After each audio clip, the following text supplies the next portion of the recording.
Hətta bəzən donma dərəcəsindəki suya girib dərhal sonra qaynaq suya keçirlər.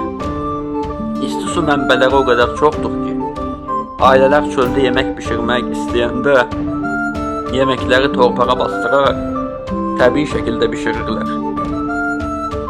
Budur cəhənnəm tərəfi, yeraltı atəş və enerjidən gəlir. İzlandiya dünyada ən yüksək savadlılıq səviyyəsinə malik ölkədir. Adam başına düşən kitab və jurnal sayı bütün Avropa ölkələrindən çoxdur.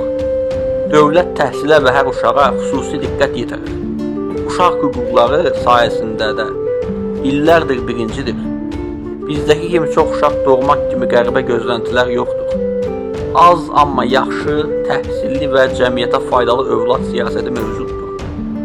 Hər uşağın məktəbdən sonra idmanla məşğul olması üçün dövlət adam başına $500 ödəyir. Buna görə də Avropanın ən sağlam və idmançı cəmiyyəti sayılırlar. Gənclərin xoşbəxt və enerjili